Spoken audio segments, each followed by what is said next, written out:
continue nos abençoando ainda mais do que tem feito até aqui, amém? Que bênção é poder estar aqui com os irmãos nessa noite, poder compartilhar daquilo que nós temos de mais importante, né, de melhor, que é o Evangelho de Cristo, a Palavra de Deus, né?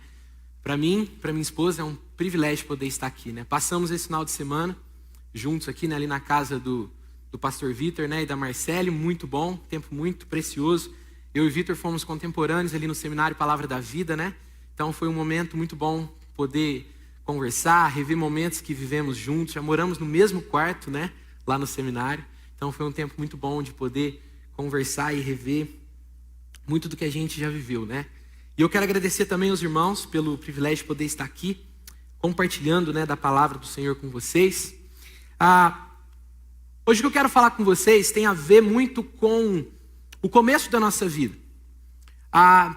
Quando nós pensamos em novas gerações, aquelas gerações que estão vindo, nós temos uma responsabilidade muito grande, todos nós, e por isso que envolve qualquer uma das gerações, independente da idade que você tenha. A ideia do que nós vamos refletir aqui hoje é do que nós precisamos fazer, independente da idade que tenhamos, para que o futuro possa ser diferente. Quando eu digo futuro, eu digo o futuro da nossa família, da nossa igreja e da nossa sociedade. Porque se tem uma coisa que o cristianismo toca é em cada esfera da vida humana, concordam? Em toda a esfera da vida humana, o cristianismo entra e transforma por completo. Eu quero falar um pouco com vocês sobre isso nessa noite. Como nós podemos viver fazendo escolhas. Isso é todo momento. Fazemos escolhas entre o bem e o mal a cada instante. E a questão é que se em cada momento de escolha que temos, nós tivéssemos uma placa bem clara, como está aqui, uma em relação ao bem e outra em relação ao mal, seria muito fácil. Mas nós não temos. Geralmente a vida são escolhas e decisões que temos que tomar e não vemos o futuro ali, não sabemos tomar muitas decisões. Em se tratando de novas gerações, aqueles que estão começando a vida, a inexperiência, o pouco contato com os dilemas da vida é ainda mais sério nessa questão. Muitas consequências poderiam ser evitadas se orientações fossem dadas a essas novas gerações. Nós vivemos num mundo que fala muito sobre que nós somos bons. Muitas ciências humanas dizem que somos bons, que o ser humano é bom em si, que você deve se amar, que você deve se cuidar. A palavra de Deus, por outro lado, ela diz o contrário. Ela diz que eu e você somos maus por natureza, na nossa índole, na nossa moralidade. Nós tendemos ao mal. Então nós devemos, pensando nessa vida cheia de escolhas que temos, nessa vida cheia de opções a cada dia, e conforme nós vivemos, opções e decisões mais sérias são colocadas diante de nós, nós temos que viver uma vida em busca de uma sabedoria real e verdadeira. Nós somos como um carro que está desalinhado. Para você que não dirige, talvez você não entende, mas um carro que está desalinhado, você está com ele na pista e se ele está desalinhado, ele vai pendendo para o lado que está o desalinhamento do carro. Então eu e você na nossa vida, nós tendemos a escolher pelo mal, a fazer escolhas ruins, a fazer escolhas contrárias àquilo que Deus tem para as nossas vidas. Esse é um perigo muito grande. É isso que acontece comigo e com você. Lá em Gênesis 3, fica claro que eu e você buscamos o mal. Nós não buscamos as melhores decisões, nós não nos preocupamos em ouvir a voz de Deus nas decisões que temos. Mas tomamos decisões de acordo com o nosso coração, de acordo com o nosso entendimento, e as consequências são grandes, são desastrosas, são danosas. Se tem uma coisa que eu e você fazemos, é tender à rebeldia, ao egocentrismo, à corrupção, ao mal, à escolha pelo mal, à avareza, falta de amor pelo nosso próximo. Essa é a nossa tendência natural. E os momentos de tensão nos relacionamentos deixam isso muito claro, né? É aí que essas coisas afloram e nós percebemos com mais clareza o nosso coração. Porque existe algo realmente mal dentro de nós. Uma incontrolável tendência que nos leva a transformar a vida em um caos. Essa tendência que temos dentro de nós, pecado, que nos leva a escolher mal, transforma a nossa vida num caos. De onde vêm os divórcios, de onde vêm as rupturas nos relacionamentos, de onde vem a inveja, a ambição. e todos os males que nós sabemos que temos o potencial de fazer ao nosso próximo.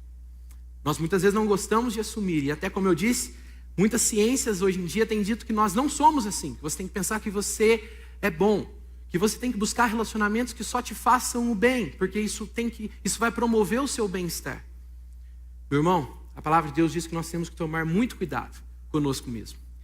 O seu maior inimigo, ou o nosso maior inimigo, somos nós mesmos. É conosco que nós temos que tomar o maior cuidado possível. E eu quero falar com você sobre um grande homem de Deus nessa noite, que viveu nessa situação de escolhas entre o bem e o mal, que viveu num momento, sim, de grandes realizações. Eu estou falando aqui do personagem Salomão. Salomão, ele viveu em Israel, mais ou menos ali por volta do período entre 970 e 930 ali, antes de Cristo. E Israel era um território altamente estratégico, né? O local onde Israel está, geograficamente falando, é um local onde várias nações ao redor gostariam de ter ou precisavam ter acesso àquela região. Era uma região que em tempos de paz, você passava muitos produtos, você tinha o comércio que passava por Israel. E em momentos de guerra, você tinha necessidade de passar os seus exércitos, os seus armamentos por aquela região. E Salomão era o rei de uma nação que tinha uma posição geográfica estratégica. Então Salomão era um homem que estava à frente dessa nação e ele precisava guiar essa nação nos caminhos de Deus e lidar com as nações ao redor. O maior erro da nação de Israel foi entender que eles não tinham responsabilidades para com as nações que estavam ao redor. Se nós lermos a palavra de Deus desde o princípio, o propósito era que todas as famílias da terra fossem alcançadas, fossem atingidas. Israel deveria ser aquele que canalizava a revelação de Deus e espalhava a nação ao redor. Se imagine como Salomão agora, ou na pele de Salomão. Jovem, com uma nação para governar, que já é problema, já é muito problema, e você ainda tem essa missão de ouvir a voz de Deus, para escolher entre o bem e o mal, e fazer com que a sua nação siga bem, que aqueles que são seus liderados sigam bem, mas que você também atinja as nações ao redor. E em grandes impérios como o Egito, Babilônia, Assíria, Grécia, a intenção dele deveria ser essa: atingir essas nações com a glória de Deus, com a graça de Deus. Se era um momento de grandes realizações que ele poderia fazer, também era um momento de perigosas decisões. Nós estamos falando desse momento em que ele reinou 40 anos, após a morte do rei Davi. Davi, nós sabemos que ele foi um rei que teve os seus erros, mas foi um homem segundo o coração de Deus, um grande homem, um homem que foi extremamente usado por Deus, e Deus o usou de forma que uniu as 12 tribos, formando as 12 tribos na nação de Israel. E até hoje, com qualquer judeu que você conversa, o rei Davi é o maior rei que a nação já teve. Então, Salomão não estava pegando a maré baixa num momento de crise. Salomão tinha que dar continuidade do reinado do maior rei de Israel. É um jovem, gente. Ele não tem experiência de vida. Ele tem muitos caminhos e decisões entre o bem e o mal para fazer na sua vida. Muitos. O tempo de grandes realizações é um tempo também de desastrosas opções. Uma opção errada que Salomão fizesse traria desastres à sua família, à sua nação. Como, se você já conhece a história, você sabe que ele tomou más decisões e assim destruiu a sua família e afetou até mesmo a sua nação. É interessante que Salomão, quando ele decide não ouvir a voz de Deus, no momento final lá do seu reinado, pulando agora para o momento que ele já estava com mais experiência, mas ele não ouve a voz de Deus e faz uma nação muito luxuosa, olhando para as nações ao redor, cheia de pompa. O que ele faz ou o que ele consegue é que o seu filho, aquele que assume o trono logo depois dele, já tem uma nação totalmente dividida, uma nação totalmente mal organizada e estruturada. E qual é o resultado disso? A nação se divide entre o reino do norte e o reino do sul, as 10 tribos do norte e as 2 tribos do sul. Quando você e eu não tomamos sábias decisões, quando eu e você, entre o bem e o mal, não decidimos ouvindo a voz de Deus, decisões são catastróficas. E é interessante que nós sabemos que, biblicamente, a nação de Israel só será novamente reunida quando Cristo vier sobre o trono. A consequência daquela atitude de Salomão foi essa divisão do reino, que somente Cristo, quando reinar em Jerusalém, reunirá novamente as 12 tribos debaixo do seu reinado. Ele dividiu uma nação. A forma como ele reinou destruiu aquilo que ele deveria dar continuidade. Porque Salomão passou por momentos de escolha entre o bem e o mal. Eu quero que você abra a sua Bíblia lá em 1 Reis, capítulo 3, versículo 5. Primeiro livro dos Reis, capítulo 3, versículo 5.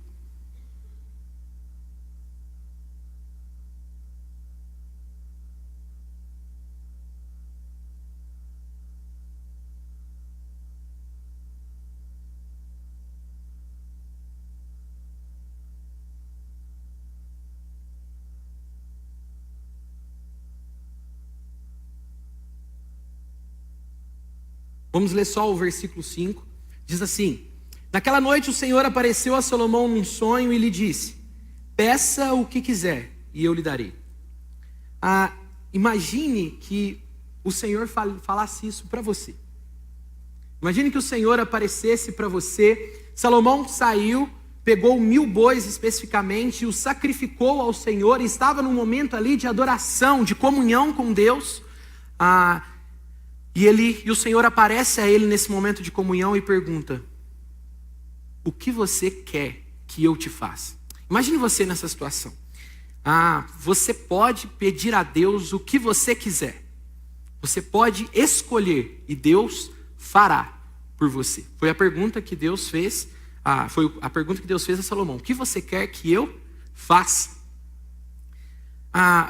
Salomão, ele foi um homem que se tornou sábio antes, durante ou depois desse pedido ao Senhor. Queria que você refletisse aí um pouquinho. Qual momento realmente Salomão se tornou sábio?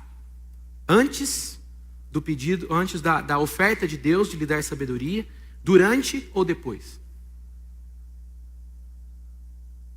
Eu creio que Salomão já era sábio antes dessa oferta do Senhor. A oferta que o Senhor faz a ele é somente porque ele queria externar o coração de Salomão aos outros. Ele queria expor o coração de Salomão, que antes já buscava a sabedoria do Senhor.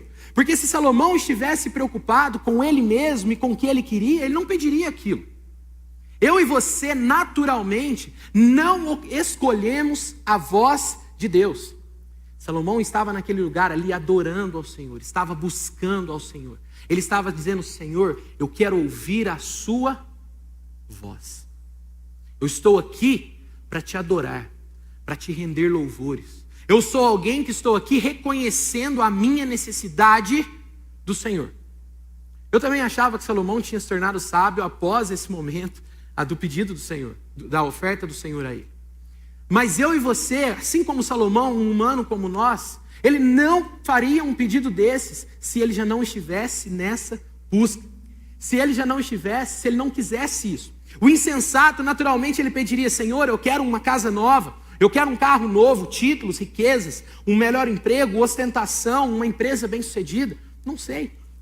O insensato pediria coisas relacionadas a ele e ao mundo dele.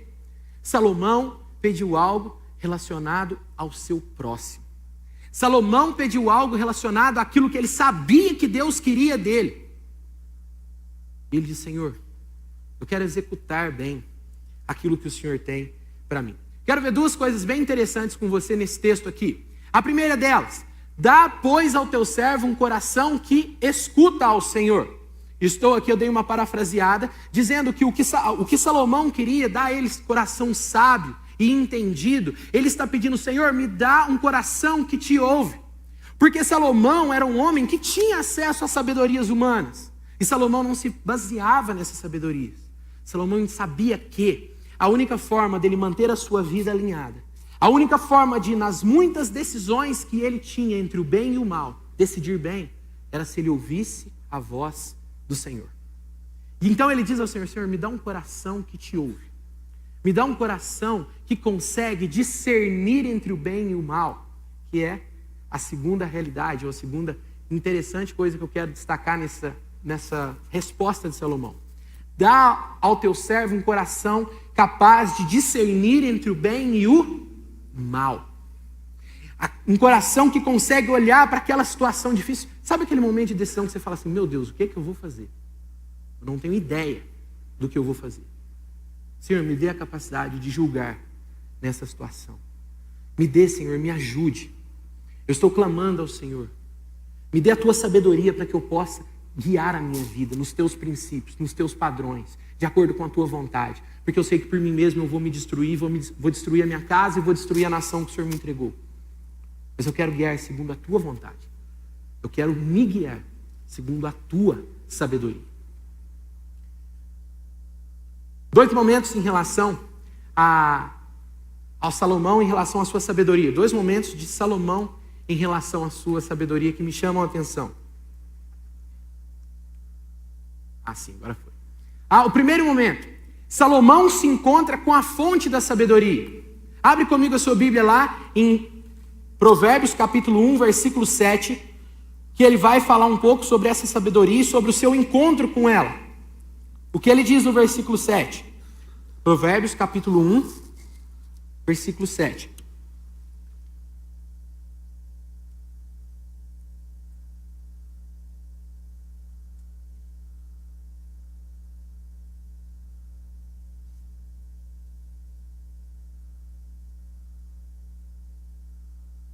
Ele diz, o temor do Senhor é o princípio do conhecimento, mas os tolos desprezam a sabedoria por completo.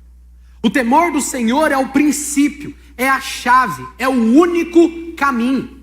Então Salomão está ali, ele entendeu que a única forma dele ser sábio e tomar boas decisões era se chegando à fonte. Era vivendo de fato, buscando e bebendo na fonte. Não foi um momento que tornou Salomão sábio, e as outras decisões dele deixam isso muito claro. Salomão tomou más decisões. E o momento que ele tomou más decisões, mesmo sendo, se nós continuássemos lendo o texto aqui, Deus diz, dou-te coração mais sábio que de todos os homens, antes de ti e depois de ti. Não haverá mais um homem tão sábio quanto você. São as palavras de Deus. Mesmo esse homem mais sábio tomou decisões, erros crassos foram cometidos por Salomão. Mas por quê? Porque a sabedoria, ela não é algo que eu e você adquirimos em um momento ou um segundo da nossa vida e depois pronto, acabou, eu já sou sábio e isso está decidido, isso está decretado. Sabedoria, eu e você temos que recorrer à fonte. E o temor do Senhor é essa fonte. O relacionamento com o Senhor é essa fonte. Não um relacionamento vazio, não um relacionamento imparcial, não um relacionamento simples com o Senhor, mas um relacionamento de busca real, de entrega real, de Senhor, eu realmente preciso de Ti. Eu preciso que o Senhor entre nas áreas da minha vida, independente do quanto eu não quero que o Senhor faça isso, e quero que o Senhor me ajude, me dê a Tua sabedoria. Nós temos no nosso coração quartos fechados e escondidos, como daqueles castelos, né? Daqueles castelos na Europa, quartos mal assombrados. Áreas do nosso coração que nós não queremos que Deus entre, que nós não queremos que o Senhor mude, que nós não queremos que Ele toque. Decisões que nós sabemos que temos que tomar, mas que nós não queremos lembrar que temos que tomar essas decisões. Perdões que sabemos que temos que pedir ou que temos que conceder, que não queremos fazer. Esses somos nós. Mas se eu e você não pedimos como Salomão, Senhor, me dê coração sábio. Se eu e você não recorrermos ao Senhor na fonte, diariamente, momento a momento, segundo a segundo, dizendo, Senhor, me dê um coração sábio, capaz de discernir entre o bem e o mal, nós tomaremos más decisões e estragaremos a nossa vida. Como eu disse, assim como um carro desalinhado, nós tendemos a transformar a nossa vida em um caos. Tendemos a transformar a nossa vida em algo desastroso. Um segundo momento da vida do pedido de Salomão. O exercício da sabedoria. E aqui está a grande dificuldade. Quando eu e você lemos essa passagem, nós não vamos ler aqui hoje à noite. Quando eu e você lemos essa passagem, que Salomão está ali decidindo um caso entre duas mulheres. Duas mães chegam até Salomão e dizem assim, nós durante a noite estávamos dormindo e quando nós acordamos, um dos filhos estava morto E uma mulher a mulher que o filho dela tinha morrido, pegou o filho morto e colocou no berço da outra, que estava dormindo. Pegou o filho vivo, o neném vivo, e colocou no berço dela. Ali foi um momento em que Deus usou para declarar para toda a nação a grande sabedoria de Salomão. Nós sabemos o desfecho da história. Salomão pede que seja trazida uma espada e diz: parta então o neném ao meio, dê metade a uma mãe e metade a outra. E aí o sentimento de mãe se aguçou no coração da verdadeira mãe e ela disse: não, então deixa o filho com ela. Salomão disse: entrega o filho a essa mulher, porque ela é de fato a mãe do menino. Salomão está aqui exercendo a sabedoria que Deus o deu. Mas eu quero chamar a sua atenção, porque talvez você tenha pensado: Salomão está exercendo a sabedoria incomum que Deus o deu, aquela capacidade de conteúdo, de conhecimento maior que Deus deu a ele. Mas o exercício da sabedoria é algo que eu e você executamos ou deixamos de executar a cada momento da nossa vida, em cada decisão do nosso dia a dia, em cada situação. Nós não exercitamos sabedoria, na maioria das vezes, nesse momento de celebração que estamos tendo aqui. Nós exercemos no sentido de que estamos aqui buscando a Deus para nos ajudar. Mas nós temos a maior dificuldade de decidir ou de optar pela sabedoria no nosso trabalho, nos conflitos que temos com as pessoas, no nosso casamento, nos dilemas que enfrentamos diariamente. Ali eu e você temos a maior dificuldade de expressar a sabedoria que vem do alto. São nos momentos de dificuldade que eu e você decidimos lá dentro do nosso coração ir até a fonte e buscar a decisão correta. Senhor, o que o Senhor quer? Abrir a porta daquele quarto que ninguém entre e dizer: Senhor, entre aqui e arrume a bagunça que eu fiz. Senhor, entre aqui e diga o que o Senhor quer que eu faça, o que eu tenho que mudar e resolver, para resolver aquilo, para mudar essa situação, esse caos que eu criei na minha vida. São nos momentos de conflitos que eu e você temos maior dificuldade de expressar essa sabedoria. Salomão também teve dificuldades assim. Salomão tomou más decisões no seu reinado, se casando com mulheres apenas por alianças políticas, e o Senhor havia dito a ele para não fazer isso. Salomão ajuntou para si muitas mulheres, o que Deus havia dito para ele também não fazer isso. Se eu e você pensarmos um pouquinho aqui, Salomão parecia ser até alguém um pouco analfabeto, porque na lei do Senhor, uma lei que ele deveria ler, e o rei de Israel deveria conhecer a lei do Senhor, na lei do Senhor dizia coisas que Salomão não deveria fazer de forma muito expressa. Então, ou Salomão não leu, ou Salomão não sabia interpretar, ou ele não decidiu fazer aquilo. Salomão teve contato com a lei de Deus, teve um momento da decisão, entendia bem o que ele teria que fazer, mas optou por seguir ao seu próprio coração. Optou por fazer da sua própria maneira. Não é porque eu e você temos 10, 15, 20 anos de crente, não é porque eu sou pastor, que invariavelmente eu tomarei boas decisões. Que eu tomarei decisões pelo bem e não pelo mal. O que define, o que dita a realidade, como serão as minhas decisões, é a minha busca na fonte. É o exercício da sabedoria que Deus me deu. E o exercício maior dessa sabedoria é nunca me esquecer qual é o princípio dela. E o princípio dessa sabedoria é o temor do Senhor. É eu de fato estar conectado com o Senhor dia após dia, buscando na fonte, dizendo: Senhor, eu preciso de Ti em todas as áreas da minha vida. Me acode, Senhor, me ajuda. O pai de Salomão, Davi, num momento crucial da sua vida, ele mostrou ter essa sabedoria. No momento em que ele peca com Batseba, e passa-se aquele tempo ali, Natã vem até ele, conta aquela história da ovelhinha ali, lhe adverte de pecado. Davi faz o quê? Se lança no chão e diz: pequei. Porque por mais que ele quisesse ofuscar aquele erro da vida dele, por mais que ele quisesse varrer aquela sujeira para debaixo do tapete e continuar a sua vida, mas Davi era um homem sábio. E diante daquela confrontação do próprio Deus na pessoa de Natã ao rei Davi, ele se prostrou. E disse: Senhor, o Senhor está certo. Eu sou o rei, venci várias batalhas, mas não sou invencível. Eu pequei. Me perdoe. Tem misericórdia de mim, ó Deus. Davi está com o peito aberto diante de Deus e dizendo assim, eu errei, eu estraguei tudo. Eu tornei um caos na minha casa, e de fato a casa de Davi se tornou um caos. Eu tornei a minha nação um caos, e de fato ele teve problemas na nação por conta do seu erro. Eu e você temos que aprender a cada dia, recorrer à fonte, pedir a Deus misericórdia e graça, para vivermos uma vida de sabedoria, escolhendo entre o bem e o mal. E ajudando, como eu disse, novas gerações a fazerem isso, a escolherem entre o bem e o mal. A mera informação não transforma as nossas vidas. Você pode ter muito conhecimento sobre a palavra de Deus, mas pode estar decidindo mal no seu dia a dia. A sabedoria de Deus, ela precisa não apenas ser adquirida, mas precisa ser exercida. Eu queria orar com você nesse momento. E queria que você puxasse aí na sua memória situações da sua vida, locais da sua vida, que você não tem exercido essa sabedoria de Deus. Talvez você até saiba o que você precisa fazer, mas você ainda não tem feito. Você não tem tomado a decisão correta.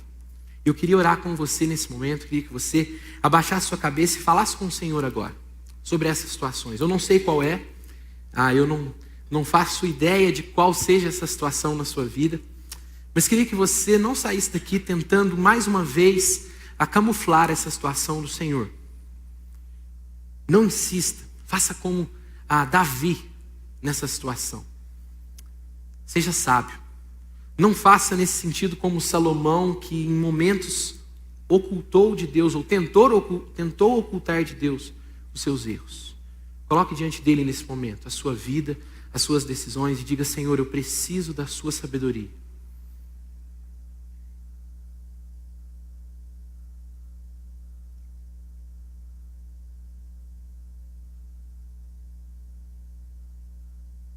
Senhor meu Deus, eu te agradeço, porque estamos aqui reunidos, Senhor, em teu nome, para celebrar a vida que temos no Senhor. Te louvamos por Cristo Jesus, que morreu por nossos pecados na cruz. Se não fosse Ele, não estaríamos aqui, Senhor, com os nossos olhos abertos para essa tão grande redenção que o Senhor nos trouxe. E nessa noite, Senhor, estamos aqui, eu e esses meus irmãos, clamando a Ti. Estamos aqui recorrendo à fonte, querendo buscar na fonte da sabedoria verdadeira, uma vida real contigo, Senhor. Fazemos escolhas diariamente, momento após momento, segundo após segundo, entre o bem e o mal. E Deus, reconhecemos que algumas dessas escolhas que fazemos não são pelo bem, mas são pelo mal. São más decisões. Estamos pedindo que o Senhor nos ajude aqui, Senhor, nessa noite. Que o Senhor nos socorra. Nos mostre, Senhor, revele aos nossos corações, às nossas mentes, aquelas situações da vida que temos escolhido mal, que temos insistido na sabedoria humana em nós mesmos e não buscado ao Senhor, que temos insistido nas nossas opiniões e abandonado a sabedoria que vem do alto.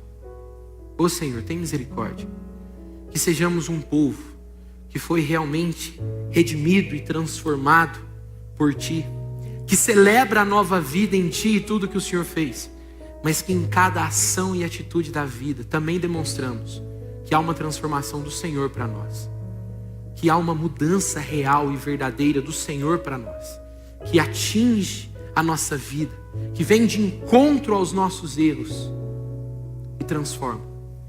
Queremos a Tua sabedoria, Pai, nessa noite. Em nome de Cristo que eu oro, grato por Ti e pela Tua palavra e por Cristo Jesus. Amém, Senhor.